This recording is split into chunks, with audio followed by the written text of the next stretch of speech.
열심히 일하고 딱히 사치도 안 하는데 가난한 사람들이 진짜 많죠. 저도 이걸 깨닫기 전에는 뭐가 문제인지 몰랐었는데 가난해지는 사람들의 공통점을 찾아보니까 결국에는 이 5가지로 정리가 되더라고요. 오늘 제 이야기를 들어보시고 혹시나 이 중에 하나라도 해당이 되는 게 있다면 앞으로는 그렇게 안 살려고 노력하시면 되는 거고, 무시하고 그대로 산다면 안타깝지만 평생 돈 걱정하면서 살아야 될 사람일 겁니다. 저도 예전에는 이 중에서 4가지는 모두 해당이 됐었는데 열심히 돈을 벌고 플렉스도 딱히 안 하는데 이상하게도 돈이 잘 안 모이던 그런 시절이 있었죠. 게다가 저번 영상에서는 제가 30년을 가까이 살면서 후회하는 소비 7가지에 대해서 말씀을 드렸는데 생각보다 많은 분들이 공감을 해주시더라고요. 그래서 오늘은 숨만 쉬어도 가난해지는 사람들 5가지 특징에 대해서 이야기를 드릴 텐데요. 시작하기 전에 구독이랑 좋아요까지 해주시면 적어도 돈 때문에 불행해질 일은 절대 없을 거예요. 자, 우선 숨만 쉬어도 가난해지는 사람 첫 번째 특징은요, 돈을 제대로 쓰는 방법을 모른다는 겁니다. 대부분의 가난한 사람들은 고작 몇천 원, 몇만 원 아껴서 뭐 하려고 라는 생각으로 살아가잖아요. 티끌 모아서 태산이 된 사람을 눈으로 직접 본 적도 없고, 저도 티끌은 모아봤자 결국 티끌이다 라는 생각으로 살았었거든요. 심지어 계산기를 두드려 봐도 푼돈을 아껴봤자 집 하나 못 사고 인생이 하나도 바뀌는 게 없다는 생각으로 살았죠. 대부분 사람들이 말하는 푼돈이 뭘까요? 정말 여러 가지가 있는데 대표적으로 배달이나 택시비, 옷 쇼핑이 있죠. 뭐 이런 것들 말고도 자잘하게는 여러 가지가 있겠지만요. 어쨌든 당장 몇만 원 쓰는 건 별것 아닌 것처럼 느껴지지만 그게 쌓이면 큰 돈이 된다는 건 깨닫지 못하고 살아갑니다. 저는 주로 택시를 타거나 옷 쇼핑은 하지 않았지만 배달 음식을 정말 자주 시켜 먹었어요. 뭐 음식을 하는 과정을 넉넉 잡아도 1~2시간 정도는 걸릴 텐데 그냥 몇천 원, 많게는 몇만 원을 쓰고 차라리 이 시간을 아껴서 돈을 더 버는 게 이득이라는 생각으로 무작정 배달을 시켜 먹었죠. 그냥 귀찮아서, 아니면 내 몸이 좀 편하자고. 계속 그렇게 작은 돈을 귀하게 여기지 못하면 죽었다가 깨어나도 부자는 절대 못 됩니다. 우리는 그동안 열심히 일하고 열심히 저축하는 게 정답이라고 생각하고 살았지만 돈을 버는 것도 돈을 쓰는 것도 올바른 방법이라는 게 있더라고요. 그 중에서도 돈을 제대로 쓰는 방법에는 이 2가지가 있는데, 작은 돈은 아껴주고 큰 돈은 써야 될 때 제대로 써줘야 된다는 겁니다. 돈을 올바르게 쓰는 방법이 뭘까요? 기부하고 남을 돕는 거? 아니죠. 돈을 잘 쓴다는 건 시간이 지날수록 가치가 하락하는 곳에 쓰는 게 아니라 가치가 계속해서 오르는 곳에 써야 됩니다. 대표적으로 부동산, 주식, 금이 있죠. 분명 대부분 알고는 있지만 실천하기가 참 쉽지가 않죠. 만약 월에 1억씩 버는 능력자라면 지금이라도 영상 끄고 나가셔도 좋습니다. 하지만 이 자본주의를 살아가는 평범한 사람들이라면 노동 수익에만 의존하는 게 아니라 하루라도 젊을 때 자산을 사서 돈이 돈을 벌어다주는 시스템을 선택이 아니라 필수로 만들어야 돼요. 부동산 매매를 해서 월세를 줘도 되고 배당주를 사서 배당을 받아도 되고, 저는 요즘 코인 쪽을 눈여겨보고 있는데 이 코인 쪽에도 배당을 받는 시스템이 잘 되어 있거든요. 어쨌든 저는 돈이 돈을 버는 시스템을 만들어내기 위해서 모든 시간을 돈을 버는 데 쓰고 버는 돈을 또 자산에 투자하고 있기도 하고요. 보통 작은 돈, 푼돈을 무시하고 막 쓰는 사람들은 통장에 1000만 원도 없는 사람들이 대부분인데 1000만 원이라도 모아보면 돈을 아끼는 습관이 자리 잡는 건 당연하고, 그냥 태어난 김에 사는 게 아니라 점점 돈의 가치를 깨닫고 자본주의에 대해서 알아가게 되더라고요. 즉,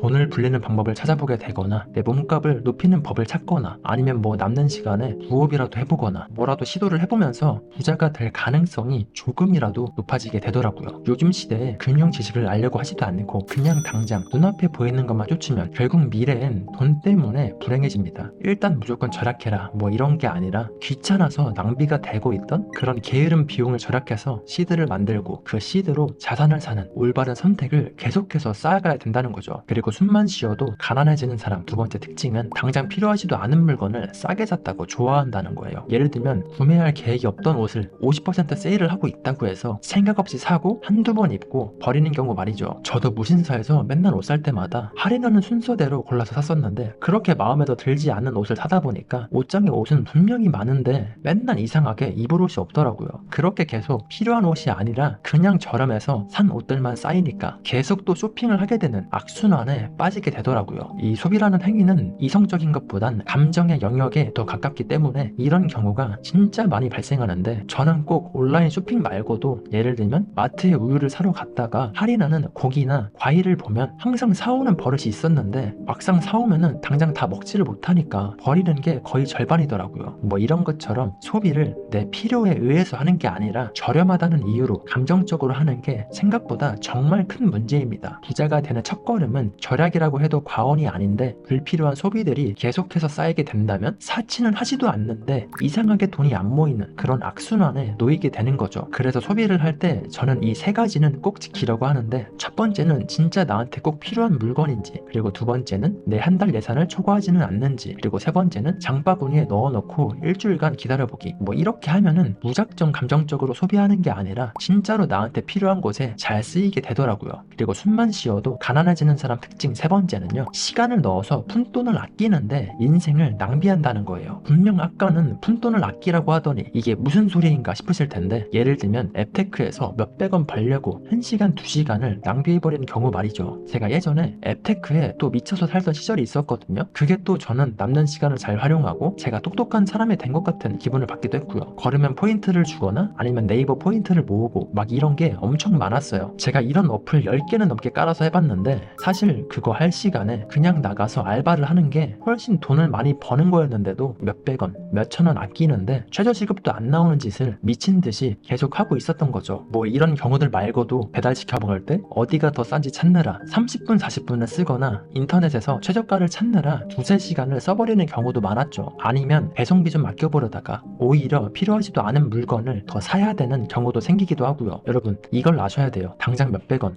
몇천 원 아끼는 거 당연히 중요하죠. 저는 지금도 뭔가 소비를 해야 될 때 조금이라도 싼 곳에서 사려고 하니까요. 하지만 푼돈을 아끼기 위해서 많은 시간을 갈아 넣는다는 건 이 자본주의 시대에서 할 수 있는 가장 멍청한 짓이에요. 이 자본주의 시대에서는 흑수저, 금수저 상관없이 모든 사람한테 공평한 게 있죠. 모든 사람한테 공평한 건 24시간이라는 시간인데, 시간이라는 한정된 자원을 겨우 몇백 원, 몇천 원 때문에 두세 시간을 쓴다는 건 장기적으로 봤을 때는 무조건 가난해질 수밖에 없는 사고방식이라는 겁니다. 무조건 아끼는 게 좋은 게 아니라 시간 대비 효율을 따져보는 습관도 꼭 들여야 된다는 거죠. 예를 들면 1시간을 투자해서 10만 원 이상을 아낄 수 있다면 이건 시간을 올바르게 사용한 거지만, 만약에 1시간을 투자해서 1,000원만 아꼈다? 이런 게 바로 가난한 사람들이 무조건 절약이 좋다고 생각하는 것 중에 가장 큰 오류 중에 하나입니다. 시간과 돈이라는 기회비용을 따져보고 어떤 게 나한테 최선인지 생각해보는 습관을 기르셔야 돼요. 그리고 숨만 쉬어도 가난해지는 사람 네 번째 특징은요, 부자처럼 보이기 위해서 소비를 하는 경우입니다. 사실 요즘 SNS가 너무 발달해서 문제이긴 한데, 30년 전만 해도 옆집이나 앞집이 내가 잘 살고 있는지 비교가 가능한 비교 대상이었지만, SNS가 발달한 지금은 대한민국 전체가 어떻게 사는지, 내가 평균 이하인지 평균 이상인지 그런 게 되게 중요해진 시대처럼 느껴지잖아요. 그래서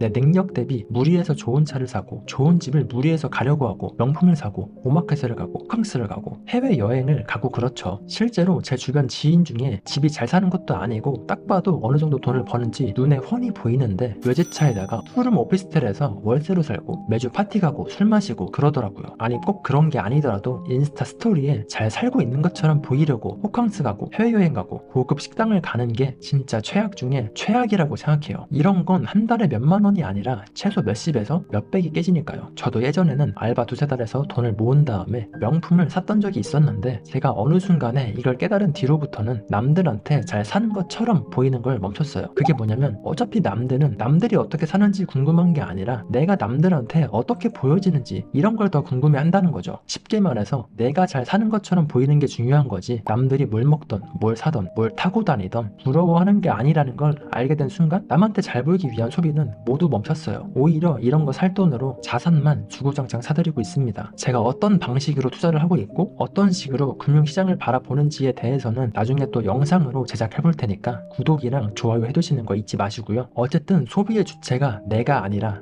남이 되는 순간 결국 남는 건 없고 가난해지는 지름길이라는 겁니다. 남들이 제 인생을 대신 살아줄 거 아니잖아요. 모든 소비는 물론이고 내가 하는 모든 사고방식 자체가 남이 아니라 내가 중심이 돼야 돼요. 그리고 숨만 쉬어도 가난해지는 사람 특징 다섯 번째는요, 가난할 수밖에 없는 환경에 놓여 있다는 거예요. 보통 경제관념은 학교나 친구가 알려주는 것보단 자연스럽게 가정에서 배우게 되죠. 부모님이 돈을 어떻게 쓰는지, 어떻게 돈을 바라보고 있는지 대부분은 어릴 때부터 무의식적으로 그걸 보고 그대로 배우게 됩니다. 그래서 부모가 빚쟁이면 자식도 그대로 빚쟁이로 살게 될 확률이 진짜 높아진다고 하는 게 괜히 나온 말이 아니에요. 뭐 저희 부모님도 여전히 돈은 열심히 일해서 벌고 열심히 저축해야 되고 투자는 나쁜 거라는 생각으로 살고 계신데요. 저도 경제에 눈을 뜨기 전까지는 그게 당연하다는 생각으로 살았거든요. 그리고 부모님은 평생을 열심히 일했는데도 저축이 잘 되어 있거나 노후 준비가 잘 돼 있는 게 아니라 맨날 카드값에 시달리고 돈 때문에 부부싸움 하는 걸 수십 년간 보고 자라오기도 했고요. 그래서 저는 몇 년 전만 하더라도 부모님의 소비 습관을 나도 모르게 따라하고 있었고 돈을 모으기는커녕 서서히 가난해지는 생각이나 행동을 하고 있었더라고요. 버는 것보다 많이 쓰는 건 당연하고 돈이 부족하니까 할부랑 대출을 받아서까지 소비를 하는 미친 짓을 했었죠. 그런데 다행히도 제가 어떤 계기로 부의 추월 차선이라는 책을 읽게 됐는데 그걸 읽고 머리를 한 대 맞은 것처럼 이 세상이 달라 보이기 시작했고 그 뒤로부터는 돈과 관련된 모든 책들을 다 읽기 시작했습니다. 그때부터는 경제가 그냥 재미없고 따분한 게 아니라 자본주의를 살아가는데 꼭 필요한 지식이라는 것도 알게 됐죠. 그래서 저는 지금도 유튜브를 볼 때 도파민에 절여진 것들이 아니라 항상 돈이나 경제 아니면은 뭐 마인드에 관한 것들만 보고 듣고 있어요. 그런데도 여전히 제 주변에는 돈에 대해 무지하고 생각 없이 사는 사람들이 있긴 한데 하지만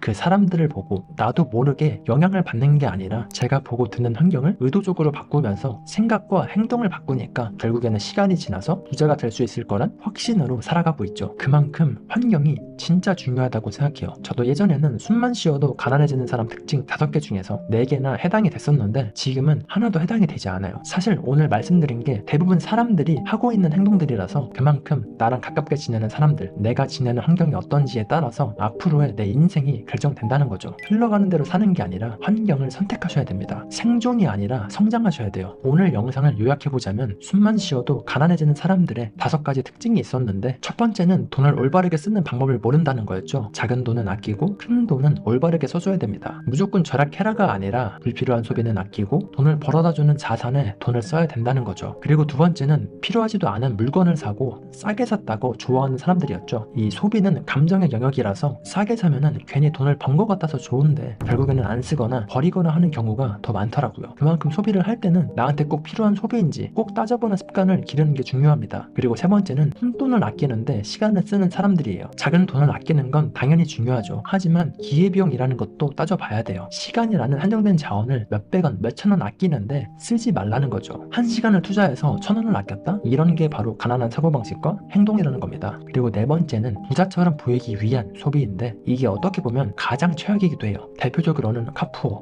하우스푸어, 호캉스, 해외여행 이런 게 있죠. 그리고 마지막으로 5번째는 환경입니다. 경제관념은 보통 가정에서 보고 배우는 게 대부분인데 부모님이 만약 소비 습관이 안 잡히고 투자에 대해서 무지하고 돈에 대해서도 무지하다면 결국에는 시간이 지나서 가난하게 살다가 죽을 확률이 아주 높습니다. 저는 지금은 이 5가지 중에서 하나라도 해당이 되는 게 없어요. 물론 가족은 바꾸지 못했지만 제가 보고 듣는 환경은 선택할 수 있었죠. 저는 지금은 부자가 아니에요. 하지만 부자가 되어가는 과정 중에 있다고 확신합니다. 다음 영상에서도 저는 돈과 관련된 영상들로 찾아뵙도록 할 텐데요. 저와 함께 꾸준히 성장하고 적어도 돈 때문에 고통받기 싫으신 분들이 계시다면 구독과 좋아요, 댓글까지 부탁드리겠습니다. 시청해주셔서 감사합니다. 좋은 하루 보내세요.